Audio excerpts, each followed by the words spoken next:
We don't ever want to pass up, it seems, an opportunity to escalate. Mr. Chairman. All right. Mr. Chairman. I am tired of it. Well, wait a minute. It's just I'm not through. Cause of this crap. This bull crap that you guys throw out here really gets old after a while. I've got a Valium pill here that you might want to take before the second round. I said I wasn't going to yield to you. You can shut up now. Wait just How many times do we do this before we learn? But we want to just fight. I abandon the chair. We have a crisis in government. We're gonna go in there, we're gonna some. When sparks ignite They hate our country. and flames spread beyond their control.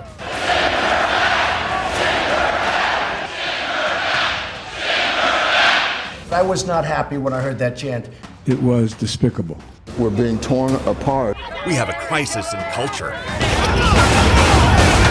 When social media connects extremists I think the Civil War is already coming.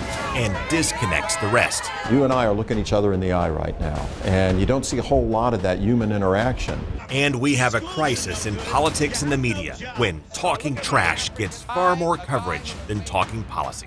Have you seen his hands? They're like this. When I was doing that, all these networks would cut in live. And you know what they say about men with small hands?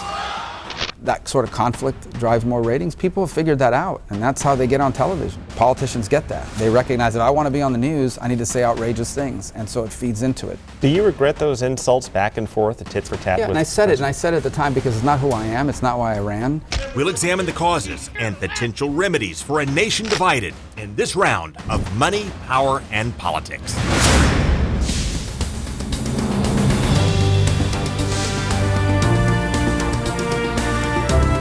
American politics is broken because we're living through a breakdown in education, a breakdown in knowledge of issues and policy, and a collapse of civility. In meeting with activists and protesters on both sides, I found a lot of people trying to lead the way who are completely lost themselves. I did not include any of those people, by the way, in the interviews you're about to see. Instead, I selected people who appeared to have a higher level of knowledge about the system and the problem at hand. So like I said, I'm the director of communication. I work in communications. So obviously I love the media. I love the news. Well, when I meet anyone who tells me how much they love the news, I often ask where they like to get their news, and often get the same response. I don't really watch the news. I get all my updates through Twitter. Wait a minute, might that be part of the problem? I don't know. I think that Twitter, we get the crunch of it, and news is just kind of long and drawn out, and we just want the updates as quick as we can. You don't want the long, drawn-out, boring stuff. You just want the emotional stuff. Yeah.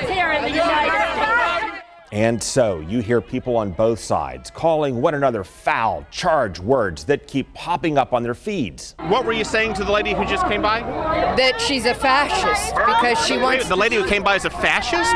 Yes. How do you know she's a fascist? Because she's trying to silence us, and when people are trying to I did not see her trying to silence you. There was just a bunch of yelling back and forth. There wasn't a lot of silence. There was no silence. Yeah, the term fascist is now slung around so much and appears so frequently on social media feeds, a lot of people take it to more generally mean someone who is rude and tells you to shut up. Well, when you're insulting people and yelling the things she's yelling, that's fascism. Which is how people on both sides can so quickly call other people who tell them to shut up fascist. Now, did you insult her by calling her a fascist? No, I was calling her what she was, a fascist. Until you take the time to explain what the word means. Oh, okay. Then I guess I don't know what fascism is. And then at that point, people tend to say, well, maybe both sides should tone it down. Do you ever feel that there's just too much shouting in the streets, people just egging each other on? Yes. People are just engaging in it too much? Yes, which I just did. Which brings us to another charged word people on both sides throw around a lot. What do you think of the debate in terms of how it played out? It was very racist. Racist? What was racist? You don't think it's a little overheated to call them racist? No. If you look at the definition of racism. Well, a racist holds the twisted belief that some people are superior or inferior to others based on their race, and that people should be hated or treated or mistreated accordingly. But people will interpret the word racism to more generally mean someone who disagrees with them. Particularly if someone thinks their culture embraces a particular position, they may see someone who opposes that position as racist. Well, what is the definition of racism?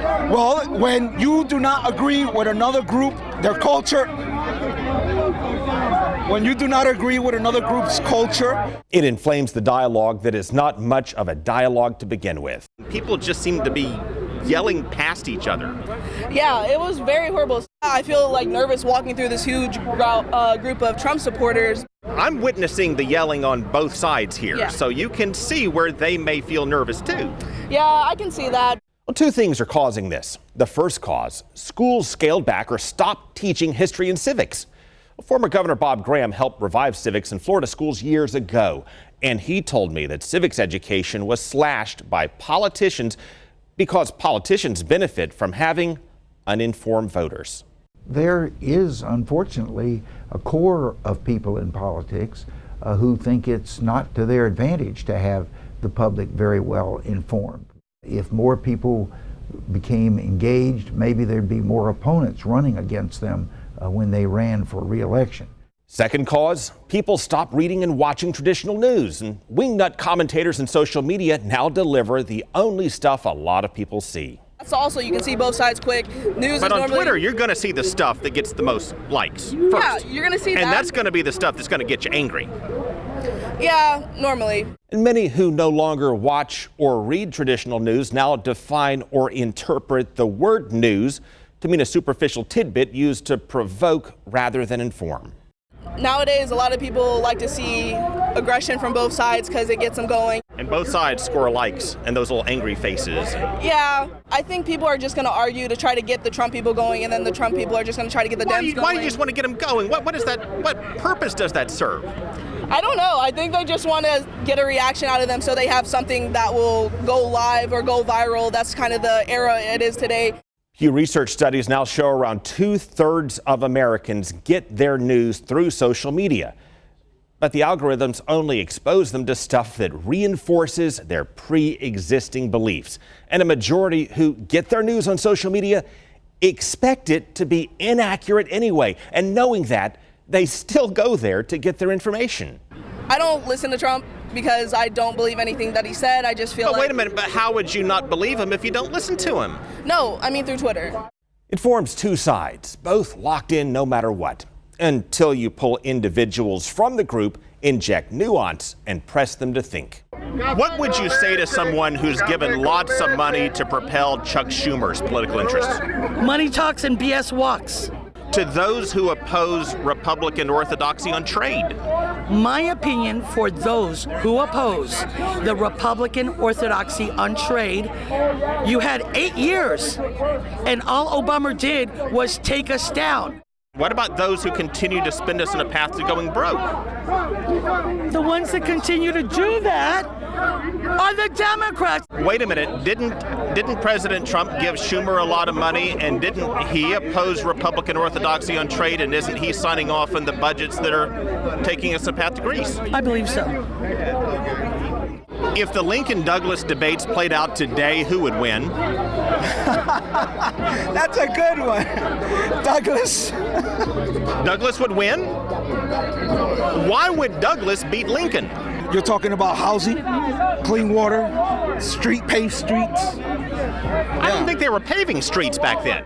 In an age in which the president lauds colonial patriots for taking over airports, studies show more than 1/3 of all Americans don't know which century we fought the American Revolution. 60% have no idea who we fought in World War II. Only 1 in 3 American citizens could pass the test we require for new citizens. When you combine the breakdown in civics and history education with the rise of social media, this is what you get. Everybody's getting upset, and then you feel like your voice isn't heard, so you have to respond in the same way to get your voice heard. We'll show you specifically how politicians created this mess and ways to clean it up when we come back.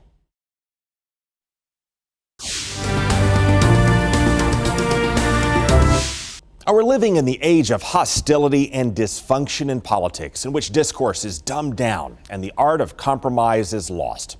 Well, to figure out how to fix this, we need to understand what changed step by step. We'll start in the 1980s with President Ronald Reagan and House Speaker Tip O'Neill. Well, they sharply disagreed on policy, but found ways to unite the country in a bipartisan way and save Social Security along the way. And Mr. Speaker, I'm grateful you have permitted me in the past, and I hope in the future, that singular honor, the honor of calling you my friend. But while civility in modern politics peaked with Reagan and Tip O'Neill, that is also when both parties developed a gender gap. Reagan lost ground with women and he gained ground with men on policy. And as that gender gap widened, moderates from both parties jumped ship. The Democrats lost conservatives like Zell Miller as their party pulled left, while Republicans lost moderates like Charlie Crist as their party pulled right. Because there is one thing I know for certain. I'm running as a Republican. As an independent, I can't tell you how comfortable I am as a Democrat. Republicans used to have a big moderate and liberal wing in the Northeast and in California, and Democrats used to have a big moderate or conservative wing in the South. That helped balance the parties and naturally moderated our politics. But as the gender gap took hold and the country was rocked by President Clinton's sex scandal and impeachment, and then a divisive and unpopular war under President George W. Bush, both parties lost one of their wings and pulled harder to the right and harder to the left. And as that happened, each party began to dominate different regions of the country, which gave them more power to draw their state's election maps and manipulate the congressional districts to their advantage. Now, what has changed over the years is the gerrymandering of congressional districts so that you have a predetermined outcome before the November election. You know who's going to win. Well, that goes back more than 200 years to a man named Elbridge Gerry. To reward his party, he signed a law to redraw the districts of Massachusetts. And one of them was so rigged and squirmy, critics said it looked like a salamander, so they mockingly called it a Gerrymander, and over time, gerrymander. It came to describe the way politicians stack their districts with voters from one party or the other to keep their districts safe. And both parties have done an awful lot of stacking in the past 20 years. It is in part because we have a closed primary system and we have gerrymandered districts to protect incumbents on Republican and Democratic sides, which for 20 years has led Republicans and Democrats to realize their path to getting reelected is to cater only to their base and to speak down to the other side, because otherwise they'll be primaried for not being a good enough Republican or Democrat.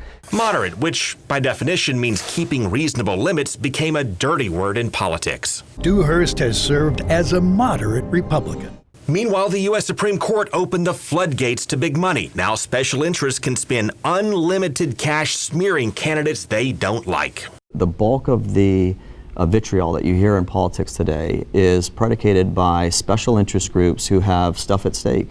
So, and it doesn't matter if it's left or right, all the groups are entrenched, they're fighting for their territory, and they've moved in the last 20 years to these scorched earth policies. And then hostility and racial tensions escalated through the Trump and Obama years, even though Obama ran on the promise of bringing us together.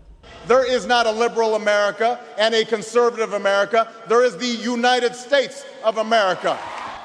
But his call for hope and change hit roadblocks from the start. No, no, no. Not God bless America. God damn America. The angry and inflammatory sermons from Obama's pastor turned the race to issues of race. And that took off after Obama won. Don't you do it! Controversies over race flared up over and over again. Professor Gates then shows his ID to show that this is his house. And at that point, he gets arrested for disorderly conduct. From the Henry Gates arrest and beer summit to the death of Trayvon Martin and the Zimmerman trial. The jury fined George Zimmerman not guilty. You're violating the state-imposed curfew. To the shooting of Michael Brown and the conflict in Ferguson. It all stoked controversy and resentment and inflamed the nation on a fault line of race. And the since debunked birther movement that claimed Obama was a foreigner took off. We still have not been able to wrap our hands around race relations and trying to bring people together to understand each other's culture. Republicans took over Congress. Obama held the White House 2 years later. Gridlock set in for years, and the president broke a big campaign promise. We're not going to use signing statements as a way of doing an end run around Congress.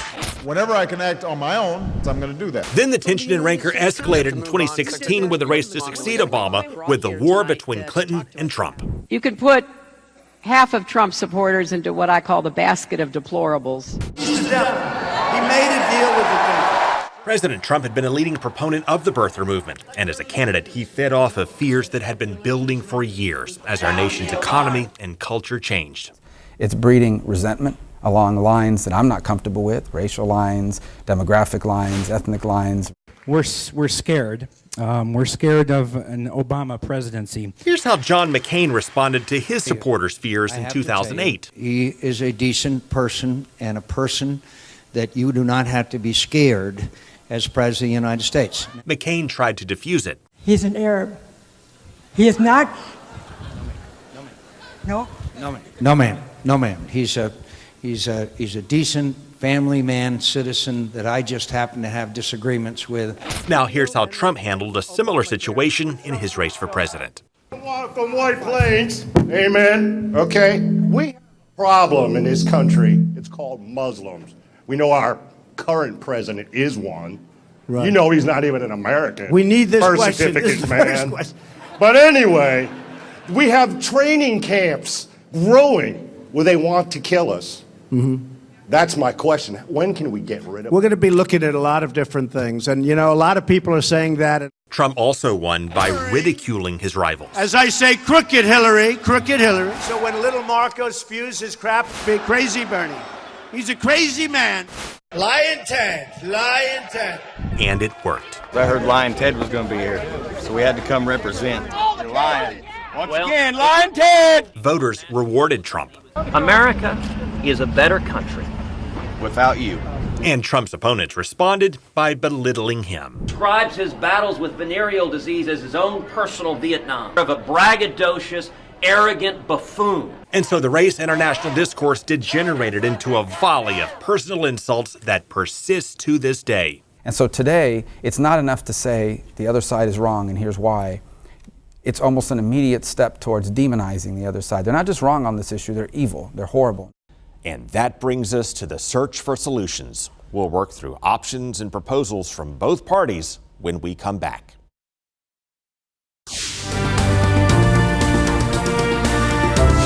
We're living through a spiral in which hostility and dysfunction in politics turn people off. And as they tune out, the clashes accelerate as a smaller and smaller minority splits into two tribes and takes the lead. Research from the watchdog group More in Common found 67% of Americans have disengaged. You can call them the exhausted majority, and they hold the key to restoring what most people want. Because polling also found 25% want to stand their ground and never compromise, while 75% want to work toward finding common ground. Well, as for how we fix this, activists and policymakers, of course, have different thoughts on how to do it. From adding more guardrails to social media to stop the flood of rancor and distorted information, to hoping the Facebook craze will eventually collapse as the CB radio craze did decades ago. Polling also shows 83% of Americans think we are more divided than ever before, which on one hand underscores the frustration over this deepening divide, while on the other hand makes you wonder if that 83% forgot about the Civil War and how well our schools may be teaching history and civics. Activists like former Governor and Senator Bob Graham say we have to commit more here to public education so that more citizens will become more engaged. Meanwhile, there are competing and hotly debated proposals to restore civility and compromise in Washington.